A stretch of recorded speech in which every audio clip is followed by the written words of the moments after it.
in a world that constantly tests our emotions, where every word, every look, and every circumstance seems to have the power to shake us.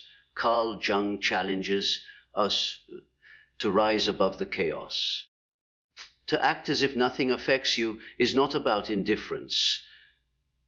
It is about mastering the self, reclaiming your inner strength, and refusing to let external forces dictate the state of your soul. Jung reminds us that the greatest freedom lies in detachment, the quiet power of remaining centered when everything around you demands a reaction. This lecture will guide you into the psychology of resilience, the art of inner stillness, and the spiritual discipline of becoming untouchable by the storms of life. Because when you learn to act as if nothing affects you, you discover that nothing truly can. Detachment as inner strength is one of the most misunderstood yet liberating aspects of Jungian thought, because it invites us to a step away from the constant grip of external influences and return to the grounded center of the self. When we hear the word detachment, many people imagine coldness, indifference, or the absence of care, but Jung's interpretation leads us to see it as a form of mastery, a way of positioning ourselves in relation to life, so that the outer world does not consume our inner stability. It is not the refusal to feel, but the refusal to be enslaved by what we feel. Life places us daily in situations where opinions, judgments, criticism, unexpected events press against us with the intent of stirring our reactions. Most people are caught in this endless cycle where every insult demands a counterattack, every challenge provokes anger, and every loss feels like a collapse of identity.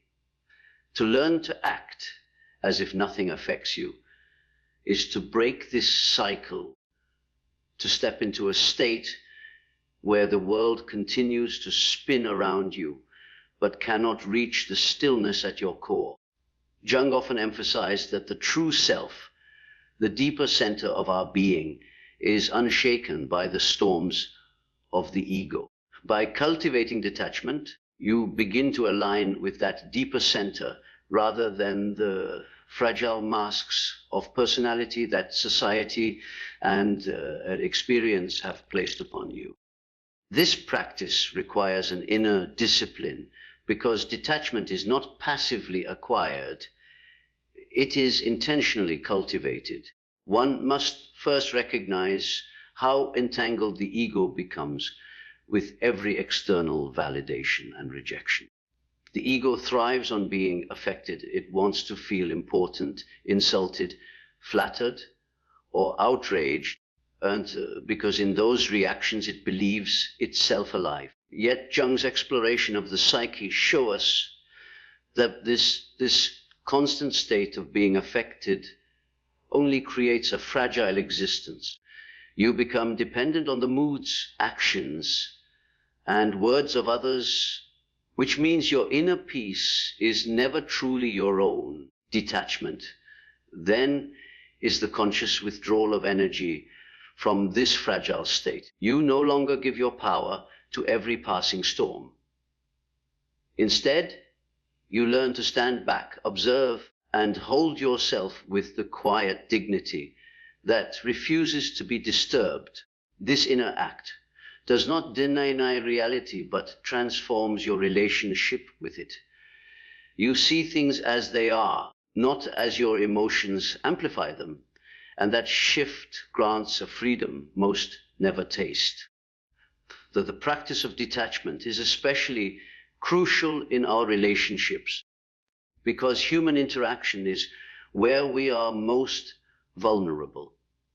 A loved one's words can cut deeper than a stranger's insult. A friend's betrayal can shake the ground beneath us more than the failure of a distant acquaintance. This is because the ego attaches meaning and expectation to those bonds, and when reality fails to meet those expectations, the result is suffering.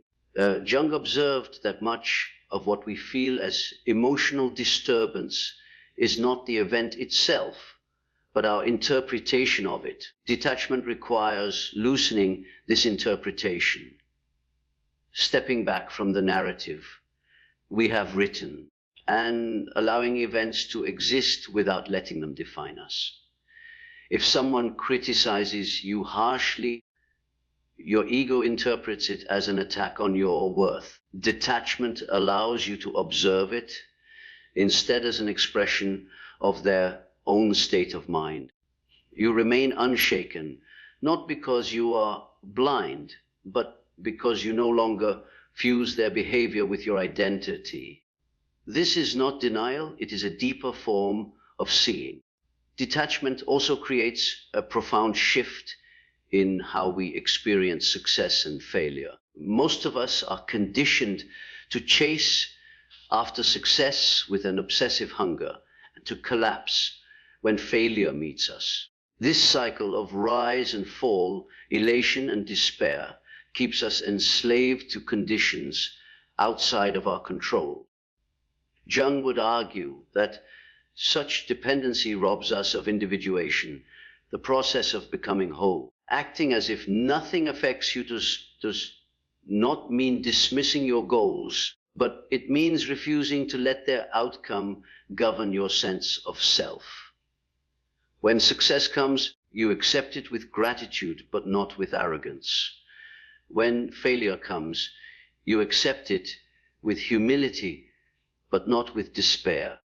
The balance of detachment keeps you stable through both seasons. In this balance lies true strength, because you are no longer hostage to external events. You are not swept away by applause, nor crushed by rejection.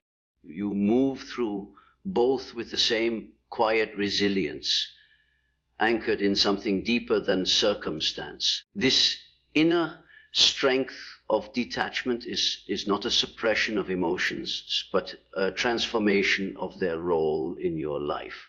Jung spoke often about the integration of emotions into consciousness. Instead of allowing emotions to unconsciously dictate your behavior, detachment allows you to witness them as they arise, to understand their origin, and to decide consciously whether or not to act upon them.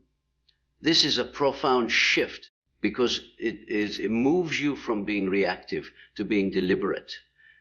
Imagine anger rising within you. Without detachment, it explodes, leading to words or actions you may regret. With detachment, you notice the anger, you recognize its trigger, you acknowledge its existence, but you choose not to let it rule you. In that moment, you are acting as if nothing affects you, not because you are numb, but because you are free. This is where Jung's idea of individuation shines, the capacity to live from the wholeness of self, rather than being dragged by fragments of unexamined emotion. Another dimension of detachment is the power it grants in facing suffering. Life inevitably presents us with loss, grief, and hardship. To act as if nothing affects you in these moments is not to deny pain, but to remain rooted in the understanding that pain does not have the final word. Jung's depth psychology often emphasized that meaning could be found even in suffering, that by facing it without collapsing, we allow it to become transformative. Detachment here does not mean pretending you are unaffected, but rather carrying yourself with the awareness that suffering is part of life's unfolding and it cannot strip you of your deeper essence. In this sense, detachment becomes not avoidance, but transcendence. You acknowledge what hurts, but you refuse to let it break the continuity of your inner being. That stance is not weakness, but extraordinary strength, because it is easier to collapse than to endure with dignity. This kind of strength can only be cultivated through practice. Jung would say that awareness is the first step, for you cannot detach from what you do not see. Begin by observing your reactions throughout the day. Notice when someone's comment sparks anger, when a situation provokes anxiety, when a disappointment brings you low. Instead of merging with those reactions, stand back and watch them. Ask yourself why. They have such power over you. What belief or attachment lies beneath that reaction? Perhaps it is pride, fear, or the need for approval. By identifying these roots, you begin to loosen their grip. Detachment grows stronger as you practice letting go of the ego's demand for control. Each time you refuse to let a passing storm dictate your inner weather, you are strengthening this muscle of resilience. Over time, acting as if nothing affects you becomes of an act and more of a natural expression of your grounded self. The irony is that when you live with this form of detachment, you actually become more deeply connected with life. Most people think detachment isolates you, but Jung's perspective suggests it frees you to encounter reality without distortion. Without the cloud of constant emotional reactivity, you see people as they are, not as your projections make them. You hear words without the filter of wounded pride. You experience events without the constant story of victimhood or conquest. This clarity allows for more authentic connection, because you are no longer engaging from a place of need or defense. Detachment makes you stronger, not only for yourself, but also for those around you, because your presence becomes a calm anchor rather than another storm. People sense this strength and they trust it, because it is rare to meet someone who is not constantly shaken by life's winds. Jung's teaching reminds us that the cultivation of detachment is not about becoming less human, but about becoming more whole. It is learning to live with emotions without being enslaved by them, to face trials without losing yourself in them, to encounter success without becoming inflated by it. It is the art of acting as if nothing affects you, not because you do not feel, but because you have discovered the deeper center within you that nothing can touch. This is the essence of inner strength, the power to remain still in a world that thrives on reaction, the freedom to hold peace in a world addicted to chaos. When you embody this, you carry yourself with a quiet authority that no external circumstance can take away, and in doing so, you live closer to the wholeness Jung believed every soul was seeking. The shadow and the ego form one of the central pillars of Carl Jung's psychological vision. When we consider the idea of learning to act as if nothing affects us, we cannot separate this practice from the exploration of those two forces. The ego, in Jungian terms, is the conscious part of the psyche that organizes our sense of identity. It is the I we present to the world, the part of us that believes it is in control of our choices, our opinions, our image. But beneath the ego lies the vast unconscious, and within it, one of the most influential and disturbing elements, the shadow. The shadow represents everything we deny, reject, or suppress within ourselves, everything we find shameful, weak, or unacceptable. When people say that something triggers them, what they often mean in Jungian terms is that the outer world has touched a nerve connected to the shadow. To understand detachment, resilience, and the ability to act as if nothing affects us, we must first learn how the shadow and ego conspire to trap us in cycles of reactivity. The ego thrives on control and image, and it is deeply invested in being seen in a certain light. When someone questions your worth, challenges your intelligence, or exposes your flaws, the ego rushes to defend itself. This defensive posture is often immediate and unconscious, driven not by calm reflection, but by raw emotion. But why does criticism, judgment, or rejection feel so personal? Jung would argue that it is because the external event resonates with something hidden within the shadow. For example, if you secretly fear that you are inadequate, any external remark suggesting incompetence will sting with disproportionate intensity. The ego's defense mechanisms activate it because the external trigger has touched the buried wound of the shadow.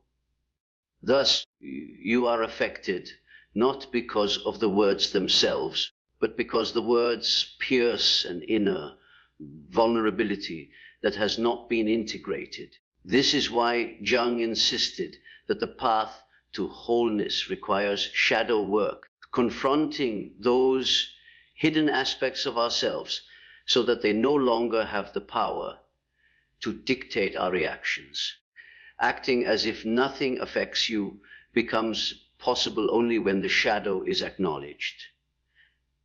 If the shadow remains unconscious, every situation that mirrors its contents will disturb you.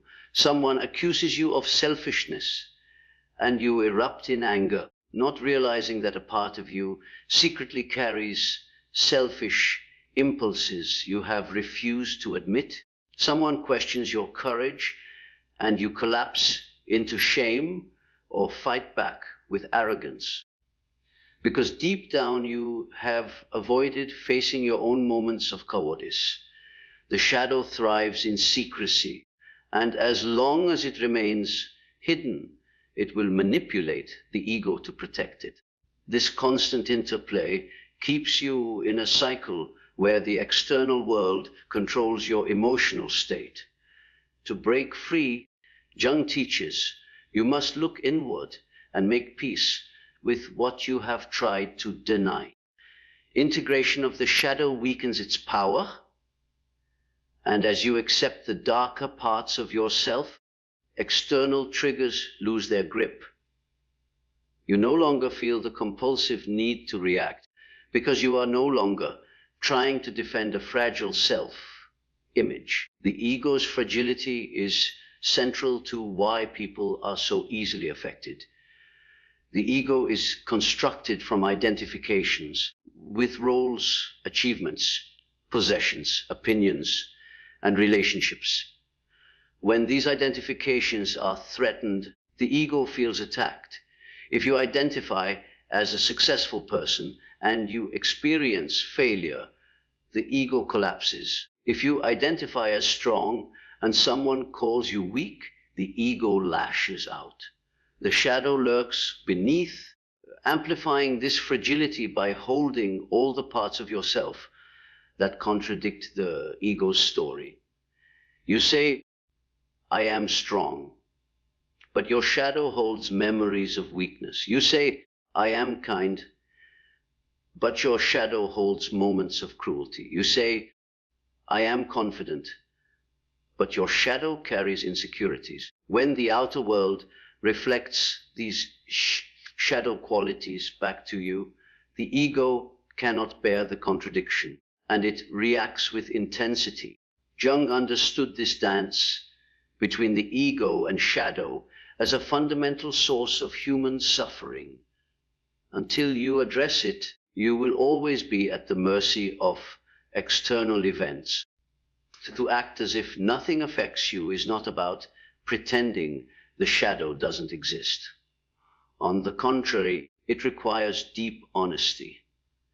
Jung called this process individuation, the lifelong journey of integrating an unconscious material into consciousness, accepting both light and darkness within yourself. Through individuation, you cease projecting the shadow onto others and begin to own it. When you stop denying your weaknesses, insults about those weaknesses lose their sting.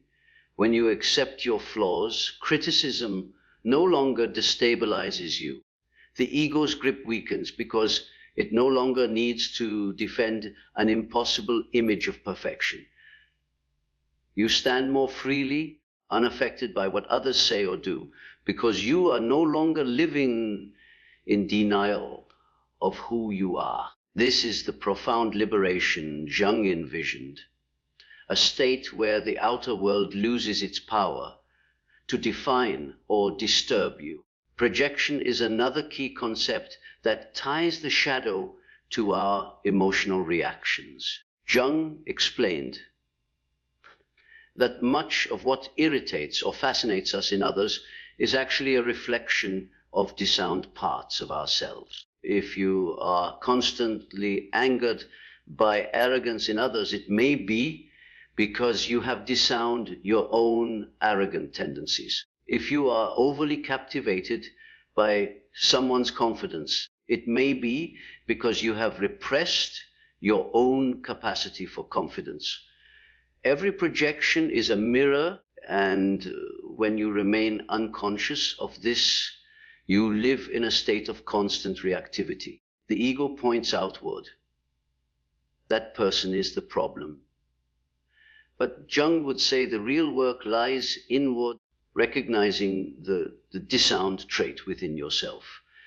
When you reclaim your projections, the emotional charge dissipates. Acting as if nothing affects you becomes less of a performance and more of a genuine state of being, because you are no longer enslaved to projections that blind you to the truth of yourself. Consider how often conflicts arise, not because of what was actually said, though, but because of how the shadow interprets it. A casual comment may feel like an attack because it awakens a buried insecurity. A simple disagreement may feel like rejection because it echoes an old wound of abandonment. These reactions are not about the present moment, but about the unresolved contents of the shadow. Without awareness, you are caught in endless cycles of projection, interpretation, and emotional turmoil. With awareness, you begin to see through the illusion.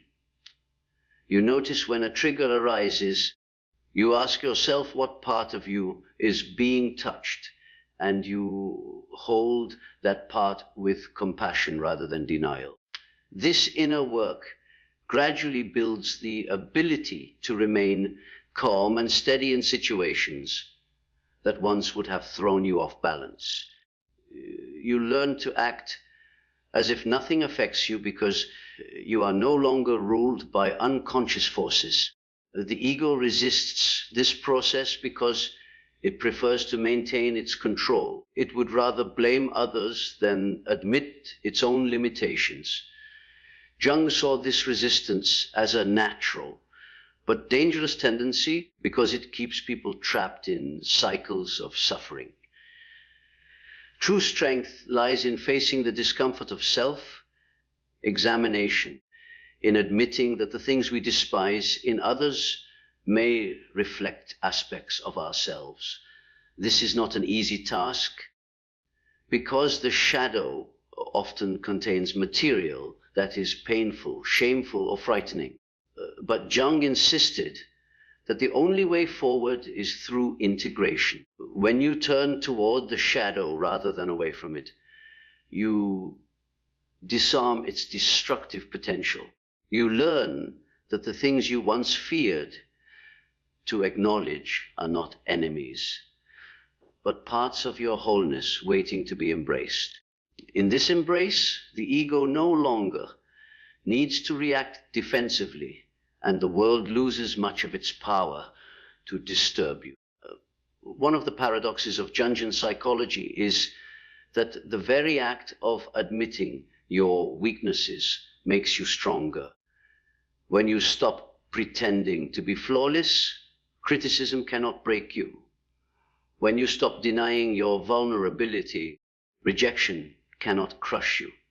When you stop hiding from your insecurities, judgment cannot destabilize you. The shadow's power lies in secrecy. Once brought into the light, it loses its control. This is why integration is the path to resilience. Acting as if nothing affects you does not mean you are invulnerable, but it does mean you are unshaken, because you have already faced within yourself the very things that the outer world tries to throw at you. You are not pretending to be above it all. You are actually free from its grip. The journey of shadow and ego also reveals the importance of humility. The ego often wants to dominate, to assert itself, to appear superior. But humility dissolves this need, because humility comes from accepting the whole of yourself, both strengths and flaws. With humility, you no longer react to every slight, because your worth is not dependent on constant validation. With humility, you no longer need to prove yourself in every argument, because your identity is not fragile. Jung believed that this humility was not weakness, but wholeness, a sign that you have stepped beyond the limited view of the ego into the broader perspective of the self. The self, as Jung described it, is the totality of the psyche, the center that holds both conscious and unconscious together. When you live from this deeper self, the ego's defensiveness fades, the shadow is integrated, and you move through life with a calmness that is unshaken by circumstance. Acting as if nothing affects you, then, is the outward sign of deep inner work. It is not a mask, not a performance, but a genuine reflection of integration. The ego no longer needs to grasp or defend, because it has accepted its limitations.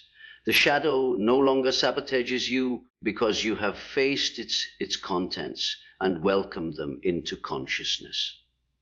Together, these shifts create a resilience that cannot be faked. People sense it in your presence, the way you do not overreact, the way you are not easily offended, the way you carry yourself with calm assurance.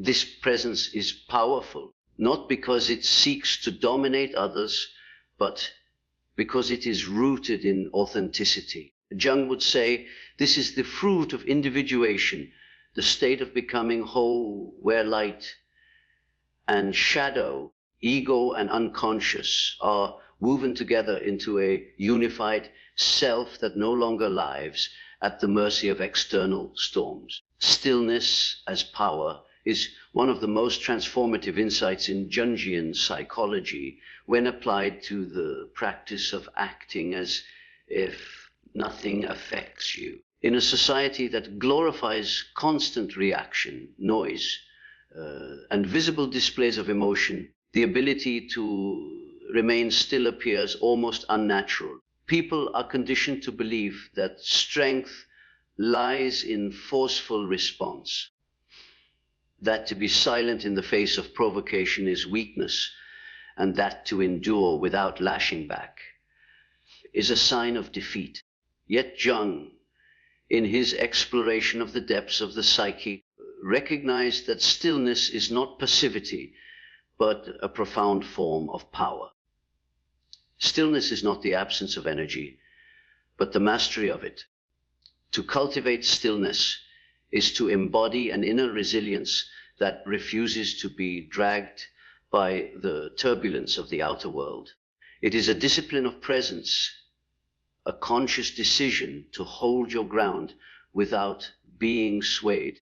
And in this posture lies a quiet authority that commands respect more deeply than any loud reaction ever could. The human mind is perpetually restless. Thoughts rise and fall like waves, emotions surge without warning, and the ego constantly seeks validation or defense. Most people live enslaved to this inner turbulence, mistaking it for life itself. They cannot endure silence because it confronts them with themselves. They cannot hold stillness because it forces them to face the contents of the unconscious. Jung taught that the unconscious holds both creative potential and destructive chaos, and that most of what disturbs us externally is a reflection of what we cannot face internally.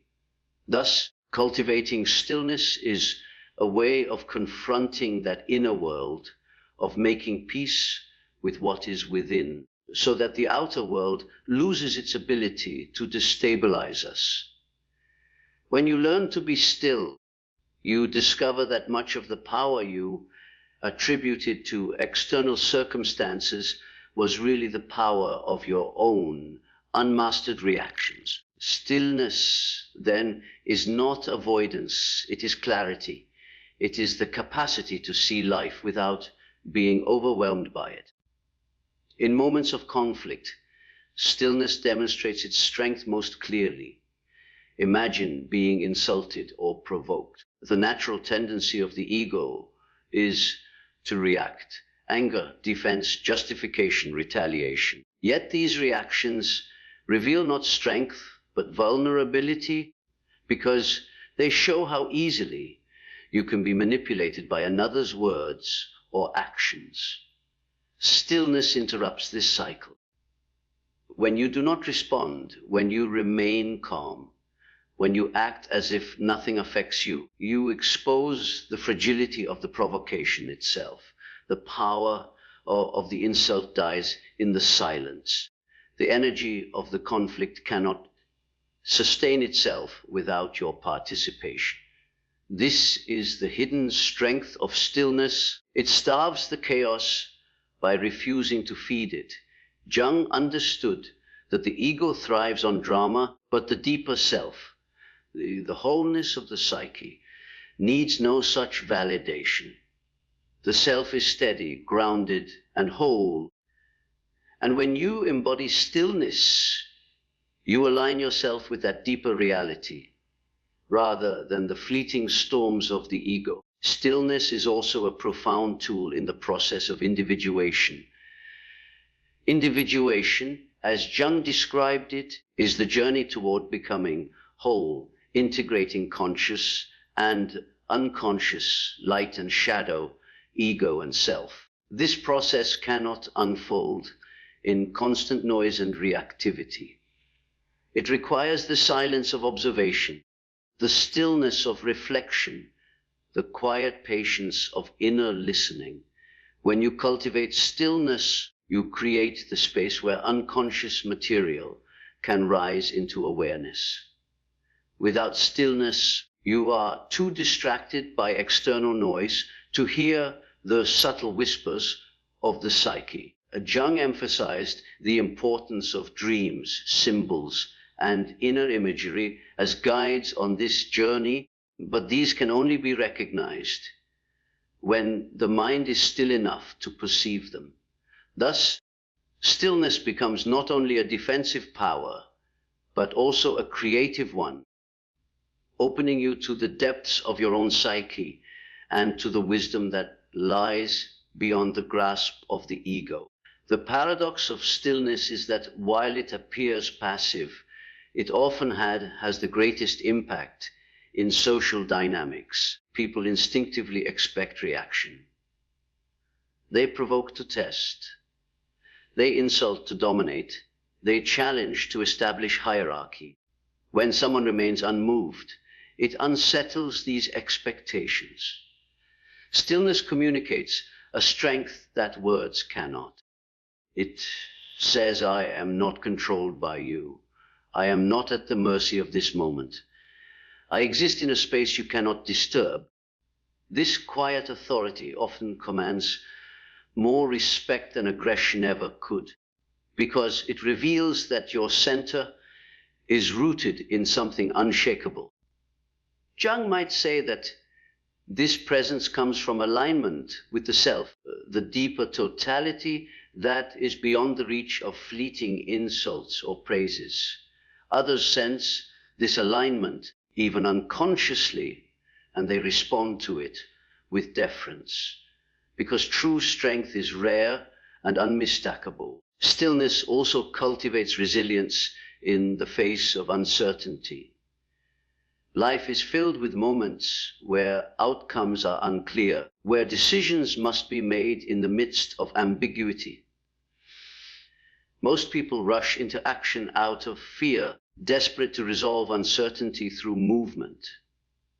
Yet often this haste leads to mistakes because it arises not from clarity but from panic. Stillness, by contrast, allows space for clarity to emerge. By refusing to be rushed, by holding steady in the tension of uncertainty, you allow the unconscious to process, to reveal patterns, to guide intuition. Jung spoke often of the role of the unconscious in shaping destiny, and he warned against the arrogance of the ego that believes it can control everything. Stillness honors this truth. It acknowledges that not every answer is available immediately, and that wisdom often arises in the silence between actions. By cultivating stillness, you become more aligned with the deeper currents of life, moving when it is time to move, waiting when it is time to wait, and in both cases, remaining unshaken. In personal growth, stillness allows for the healing of wounds that constant distraction only conceals.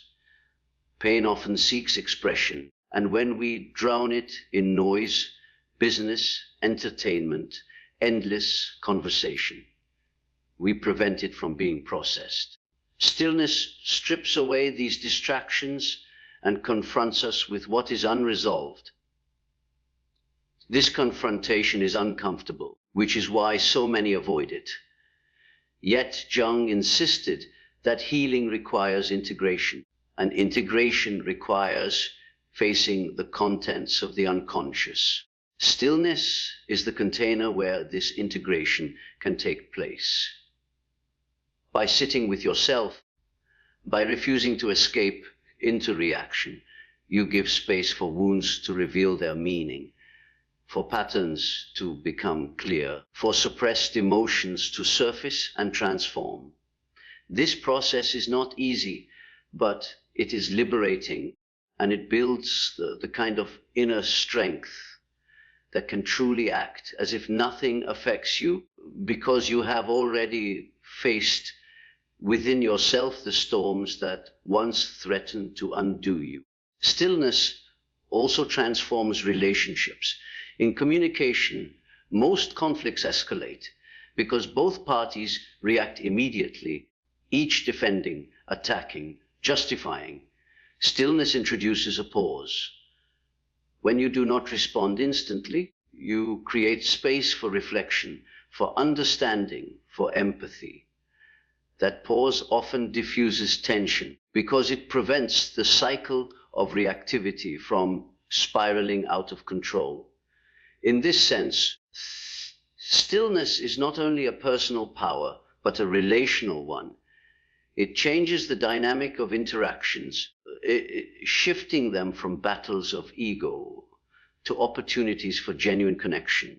Jung would see this as part of individuation as well, because wholeness is not only about the self in isolation, but about the self in relation to others. Stillness allows those relations to be grounded, authentic, and free from the compulsive need to prove or defend. One of the deepest aspects of stillness is its connection to the spiritual dimension of Jung's thought. Though Jung was a psychologist, he recognized that the psyche is not merely a mechanical system, but a vessel of spiritual reality. He often spoke of the self in almost sacred terms as the archetype of wholeness that connects the individual to the transcendent. Stillness, in this light, becomes a spiritual practice. It is the silence through which the transcendent can be experienced, the posture of receptivity that allows the deeper wisdom of life to enter consciousness. Many spiritual traditions echo this truth that stillness is the gateway to the divine. Jung, though cautious about dogma, affirmed that the human soul longs for connection to something greater, and that this connection is often found not in noise, but in silence. Thus, to cultivate stillness is not only to gain personal power, but to align yourself with the deeper currents of existence itself. Stillness is also a form of discipline that challenges the dominance of the ego. The ego thrives on doing, on proving, on asserting itself. It resists stillness because stillness undermines its illusions of control. Yet Jung saw that the ego must be humbled if the self is to emerge as the true center of the psyche. Practicing stillness trains you to resist the ego's compulsions. Each time you choose silence over reaction, patience over haste, presence over distraction, you weaken the ego's grip and strengthen your connection to the deeper self. Over time, this discipline becomes second nature.